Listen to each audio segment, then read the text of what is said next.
Hello, welcome to another edition of Issues with Jide. Here we talk about actions and inactions of those who shape our political and national landscape and how these impact us positively or otherwise.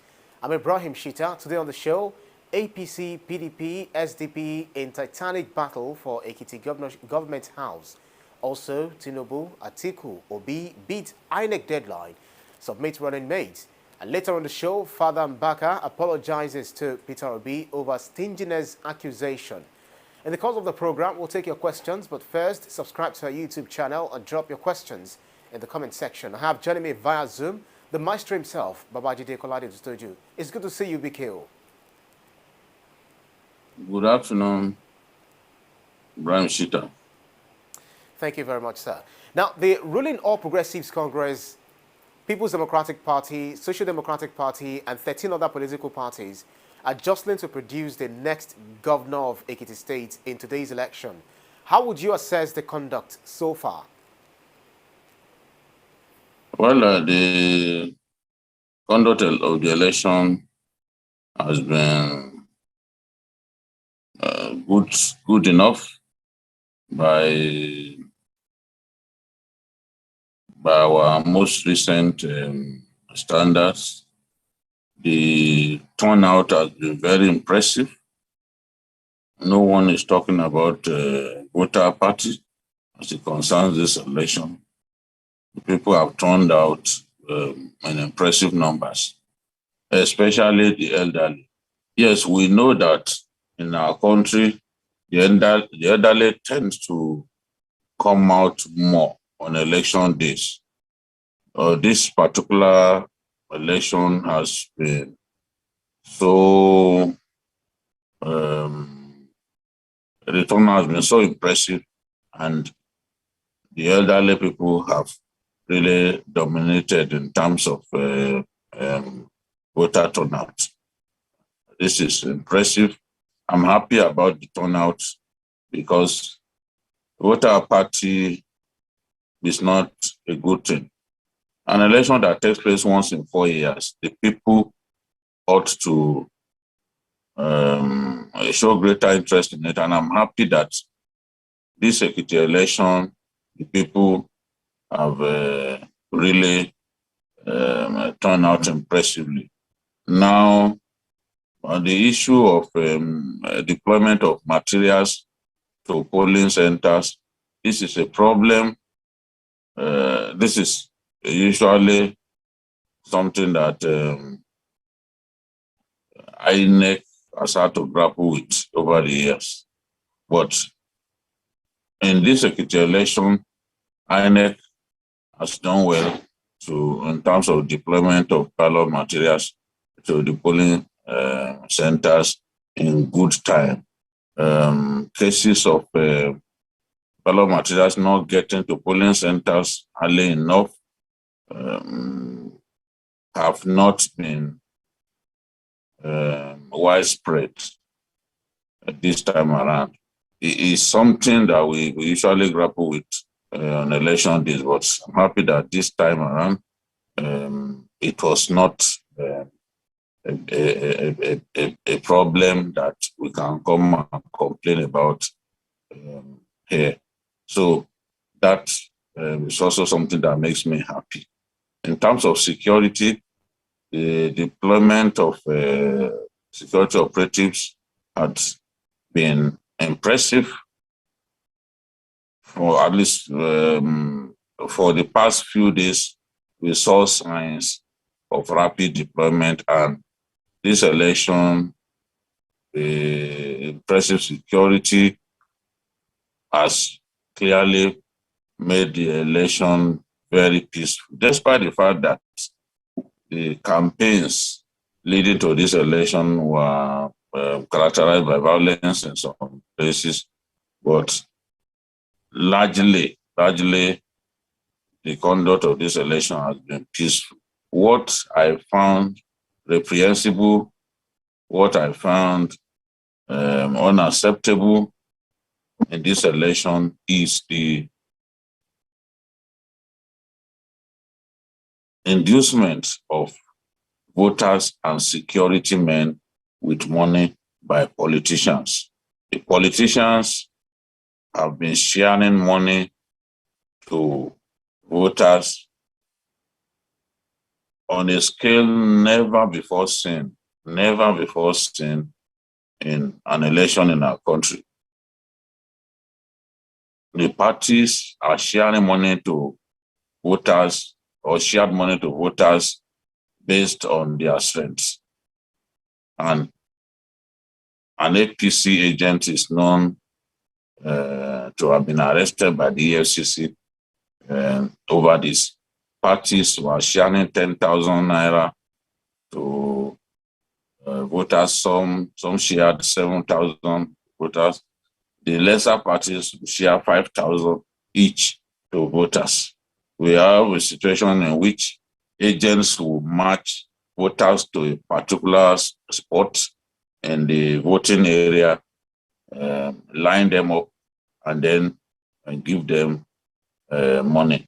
There was a particular case of a woman who matched voters, who collected voters' PVCs, and then invited them into a house where they were given money, and the PVCs were then returned to them.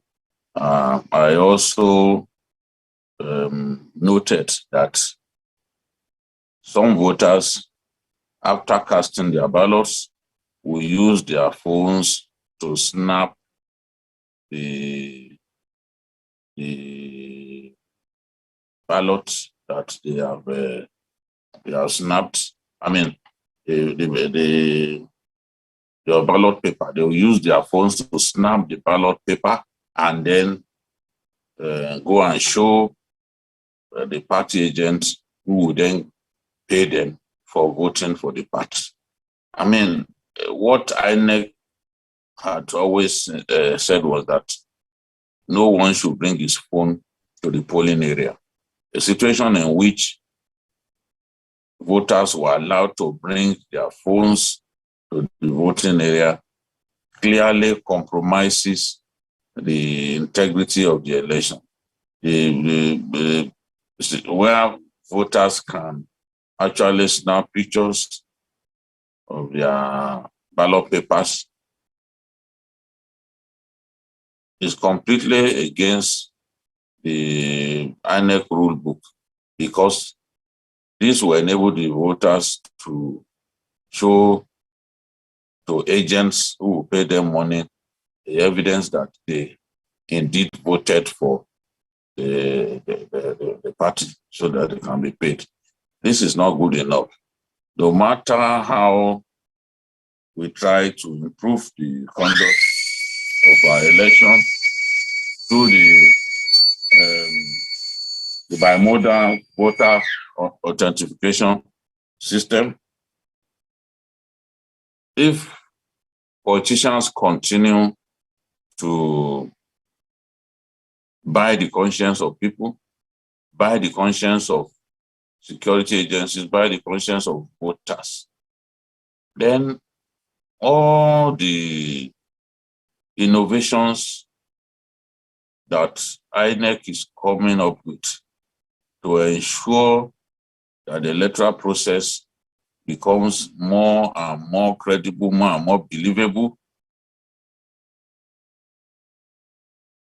and instill greater confidence of voters in the process, will amount to nothing. Because what is the point if we cannot defeat vote buying? Then why are we then coming up with all kinds of ideas meant to make our election credible? Vote buying has already destroyed the credibility of the election. No matter what innovations, what technological innovations INEC comes up with, if we can't defeat vote buying, those innovations will amount to nothing at the end of the day, because vote buying is a very, very serious, a very big electoral malpractice. We don't want to see our elections characterized by electoral malpractices, but even if we defeat other forms of electoral malpractices like vote rigging, like ballot box snatching, and the rest of them, and we are unable to defeat vote buying, we are unable to defeat the inducement of voters by politicians, then it is too bad.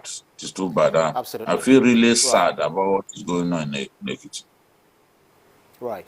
So, following Section 50 of the Electoral Act, INEC hinted that the Ekiti Governorship Election results will be transmitted electronically. What impact do you think this would also have on the process?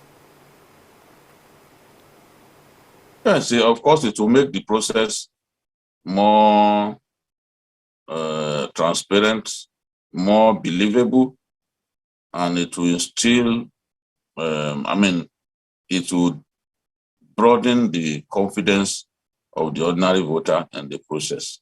Because if you are at a polling unit, you are sure that Party A won at that polling unit, at that polling station. You all have the results and it's transmitted electronically. It means that no one can alter it.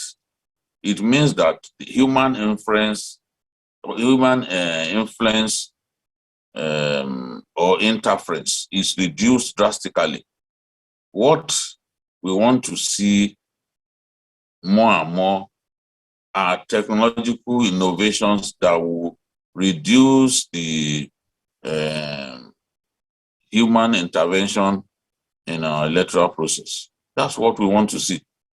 You know, in the past, thugs will waylay INEC officials on their way to collation centers where ballot sheets, ballot materials, or even result sheets would then be tampered with.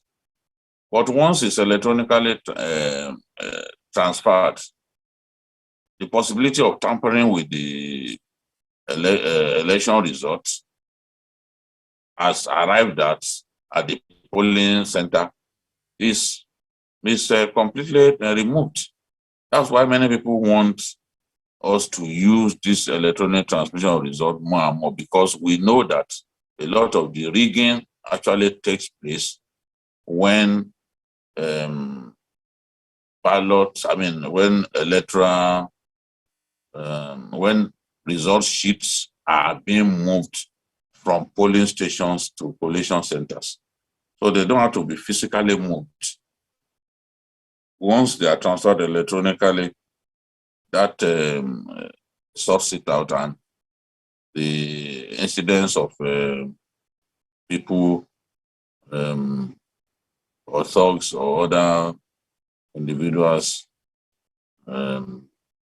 literally tampering with the result sheets is removed. That's what we want to see, and that's what electronic transmission of results achieves. We achieved that in Ondo, we achieved that in Edo. So I think we are getting there in terms of the conduct of our elections. It's just what is left is for us to sort out the issue of vote buying that has become so rampant, that has now become fully entrenched as a political culture, as a fixture of our election days. Right. Right. So we're going to have to change tack now, but before I do that, I want you to have at the back of your mind that I may want you to also hazard a prediction, for this election, as to who will emerge flag bearer. Maybe that will be at the end of the program. So some presidential candidates have now picked for themselves running mates. PDP's Atiku has picked Governor Ifeanyi Okowa, but parties such as the Labour Party and APC has opted for placeholders. Help us understand the rationale behind these decisions, Is it a new phenomenon? No, it's not entirely new, but we saw a lot more of it this time than in previous years.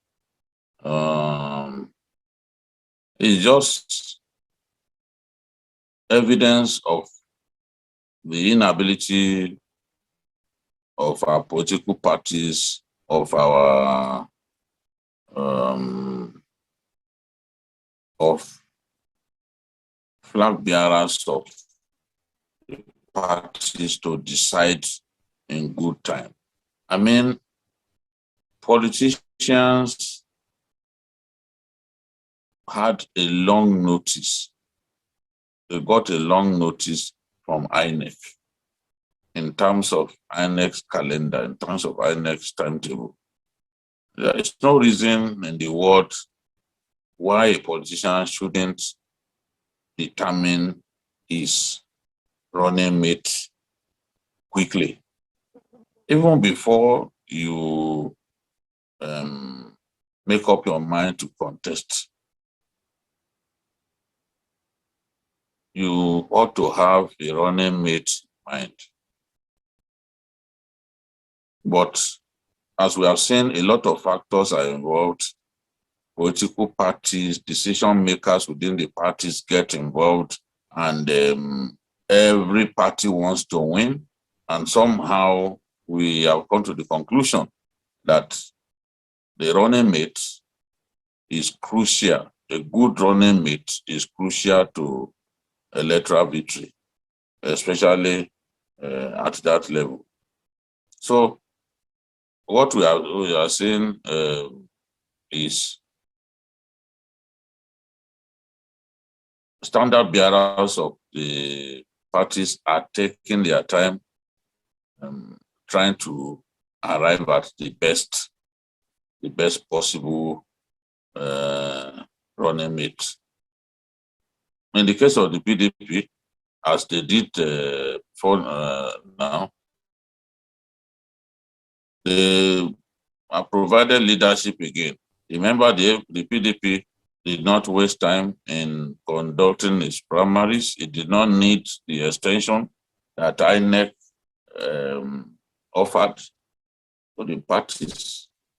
And it arrived at its choice of presidential flag bearer quickly, ahead of the APC. In this case, again, the case of nomination of running mate, they've also done the same thing. Atiku did not need a placeholder.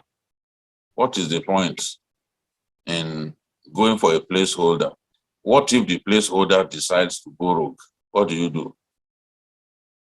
We have seen with the Senate president who got somebody to play the role of a placeholder for him, and that person has refused to give up the ticket.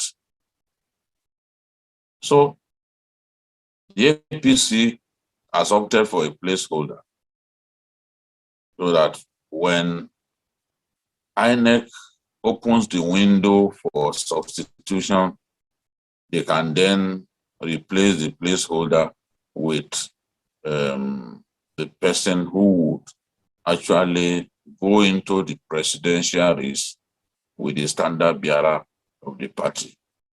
A few parties too have exercised that right to put a placeholder there just to meet the deadline. But I'm saying that there's really no need for this. What are they going to be doing between now and September, when that window will be a few months? It shouldn't take that long to pick a running mate. I don't understand why it has to take that long. I mean, if the PDP could decide quickly, the APC must also do that. No matter who Asiwaju Bola Ahmed Tinubu picks as his running mate, those who will not agree with his choice won't agree. Those who will not vote for the man that he has chosen will not vote for him. Those who will raise all kinds of propaganda against the choice that he has made, who raise propaganda and generate bad blood as much as they can. So it makes sense to simply take this decision and put this matter to bed. Right. Yeah. So in the light of what you just stated, so the Muslim or Christian ticket has indeed sprung up a lot of debates, with some holding the argument that this is not practicable in a badly balkanized country along religious, ethnic, and tribal lines, because the goal is to win election. So where should the candidate stand? Is it competence over religious consideration, or vice versa? I do not think that those who oppose the idea of a Muslim ticket are wrong. I mean, if you look at how polarized we are in our country along religious lines, you would then think that, look, it makes sense for us to balance the ticket. But there's always a problem where somebody from the Southwest becomes the standard bearer of the dominant party. Where a Muslim from the Southwest becomes the standard bearer of the dominant party. This problem will always arise because he's looking at the biggest voting blocks in our country, and he will tell himself, how do I win if I do not get tremendous support from the biggest voting blocks in our country? And you and I know that the biggest voting block in our country in terms of getting out to vote on election day is the Northwest. Even where the Southwest had registered more people, more than the Northwest, it still didn't stop the Northwest from outvoting the Southwest. So a presidential candidate who is desperate to win would be looking in the direction of the Northwest, and you know that the Northwest has 7 states, as the Northwest geopolitical zone has 7 states. It is the only geopolitical zone that has 7 states. Others have 6, and in the case of the Southeast, 5. So he's looking to win. He's desperate to win. He would want to pick someone from the dominant voting bloc. Abiola was in this kind of situation before, and he went to the Northeast and got his running mate in Ambassador Babagana Kingibe. So this problem would always happen where you have the standard bearer from where the standard bearer is a Muslim from the Southwest. It's a lot easier for a standard bearer from the Southeast, because the Southeast is predominantly Christian. So the candidate from the Southeast can look in the direction of anywhere from northern Nigeria and pick a Muslim. But the Southwest Muslim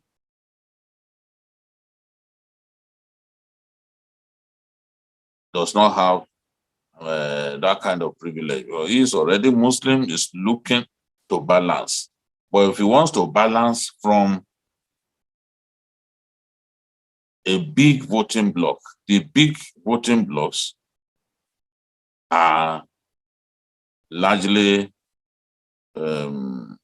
dominated by Muslims. So this is the situation that Asiwaju Bola Ahmed Tinubu has found himself. Many people are telling him to do whatever it takes to win. If a Muslim will help him to win, then he has to take that decision. At some point in our lives, as a people, as a nation, we have to put this matter of religious division to bed. At some point, we have to put this matter to bed. It has to end. And it will not end until we take the decision to look at it as just a distraction, to look at this division as just a distraction. And this is not the first time that a dominant party, a big party, will go for this kind of ticket. In 1979, Awolowo chose a Christian from the Southeast as his running mate, Philip Umeadi, because as far as he was concerned, he could not get anyone from northern Nigeria to even agree to run with him. So he had to go to the Southeast. So Philip Umeadi was Awolowo's running mate in the 1979 presidential election. I agree that things have become a lot worse, but shame on the politicians who divide us. The Nigerian people are not the problem. It is the politicians who have chosen to use religion and ethnicity to divide us to achieve their own aims that have created this problem. Nigerians will be happy to live together, brushing aside the divisions that religion causes. But the politicians are the problem. Even when we had the military rule, some of our military rulers were also part of the problem, sowing the seeds of discord between our people. I am positive that a day will come when these divisions will no longer matter. And I've said before that even under General Gawan, his number 2 was a Christian. And we still have some situations even in modern times. The Senate president, when David Mark was Senate president, his deputy was a Christian. Bajabia Mila, the current House of Reps speaker, is a Muslim. His deputy, Wase, is also a Muslim. Wase. Yeah, correct. We've got to place competence over other considerations. But for the politician, he's thinking more about how he can win the election. Absolutely. And if Asiwaju continues to think about how he can win the election, first and foremost, I won't be surprised if he opts for a Muslim ticket. Absolutely. We need to go to our last topic because of our time. But let me quickly take 2 comments. Fabian Akaise says, you can see that Peter Obi lacks political strategy and wanted an easy ticket. He has no VP candidate but traveled to Egypt to study their power supply. This is laughable. I also say the PDP are an imperfect political party, but so far so good. They have been the best in getting their acts together. Why can't APC choose a candidate? That's a question. And Olajide Lekon says, Obi is looking forward to become Minister of Power for whoever wins. Well, that's his opinion. All right, so let's quickly rush to the last topic for discussion today, Vikio. Looking at the stingy man, well, for the want of word, despite the public apology tendered by the spiritual director at the Adoration Ministry Enugu, Reverend Father Ejike Mbaka, to the presidential candidate of the Labour Party, Peter Obi, and his supporters over his utterances against his person, the Enugu Catholic Diocese has banned all priests and Catholic faithful from attending his church. How do you react to this, BK? I think it's a good development that he has apologized. The statement made by Father Mbaka is irresponsible, very irresponsible. It's unclergyman-like. We cannot because a man chooses to be frugal, you cannot then begin to call him a stingy man. A lot of the people sharing money all over the place, they are sharing ill-gotten wealth, money stolen from you and I. So how can a clergyman at that age be talking in this manner? And it is been reputed for a lot of snide remarks, remarks that make absolutely no sense, the remarks that show his partisanship. Father Mbaka needs to be told that the political field is available for him if he wants to become a full-time politician. He should drop his cassock and join politics fully. The idea of siding with some politicians, the idea of attacking politicians whose way of life do not meet his expectations has to stop. I know that the Catholic Church has made efforts in the past to rein in this popular clergyman, but they've not succeeded thus far. They may need to take more drastic actions because he's just too partisan for his calling. Father Ejike Mba is just too partisan for his calling, and he's been having too many brushes with politicians. I like the way Peter Obi's supporters descended on him. No matter how much moral decadence we have in our country, no matter the level of moral decadence we have in our country, we can't criminalize not sharing money by politicians. I mean, we can see what's happening on election days. We are saying this is wrong. We have a Peter Obi who believes that what he has got to do for his country is going to say to the people, but he's not going to give voters money. He's not going to give people money to vote for him. How can that be unwholesome behavior? How can that be described as stinginess? I mean, being principled is not stinginess. This is the way Peter Obi is. He's always been like this. The wastes that is been like that since his days as governor. You know? So he apparently didn't expect the level of condemnation of what he said, even going as far as saying Obi will not win the election, because Obi does not spray money like confetti. He concluded that Obi will never be president of Nigeria. I mean, what Father Ejike Mbaka did was wrong, but I'm happy that he has apologized. He has realized that what he said made no sense. He even went as far as blessing Obi and praying that God should grant him success in his political, and he was praying that God's will should prevail in Obi's life. This is what he will have done before now. This was not the first, even in 2019 or so.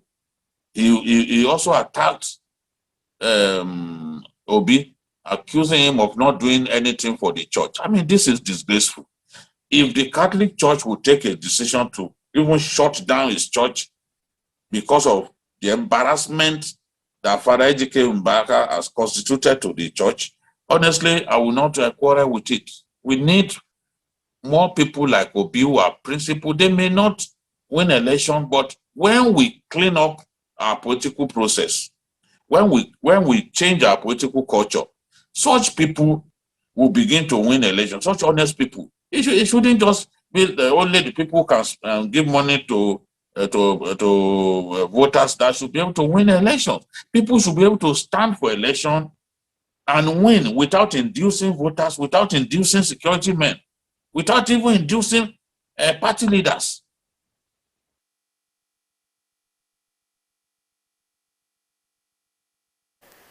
Right. So, because of our time, let me quickly take one or two comments. Fabian Akaize here still says, Ejike Mbaka is entitled to his opinions. If he has chosen not to support Peter Obi, let it be. If the press had ignored it, the speech would have died prematurely. That's your opinion there. Excuse me. Lawal says, okay, Kehinde Peter says, Atiku may lose election 2023 because we can't vote another northerner after 8 years of Buhari. Please, power must be shifted to the south, period. Well, so many comments here. Yes. Right, but Bike, we need to go. So, just like I said a little earlier, would you like to hazard a prediction for the ongoing election in Ekiti?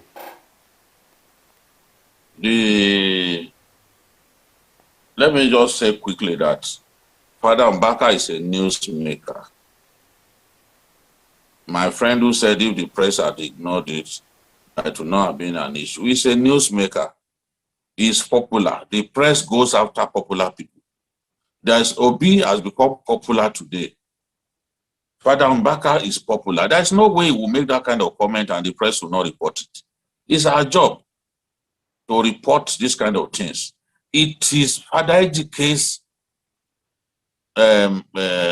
duty to clean up the way he talks about politics, to clean up his partisanship. He has to be objective, he has to be even-handed as a man of God.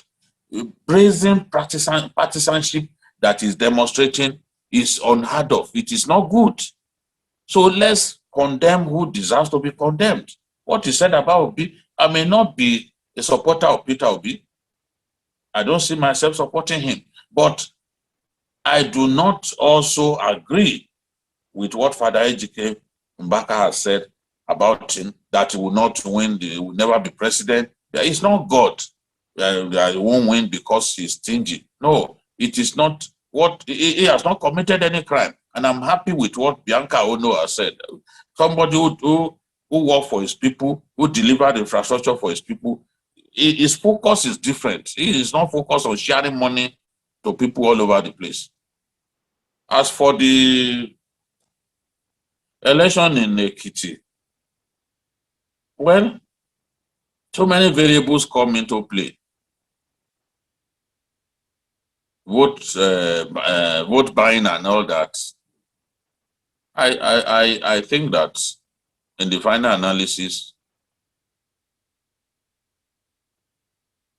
the party that has the most money, the richest of the parties, the one that has the greater capacity or the greatest capacity to induce voters with money, who will carry the day.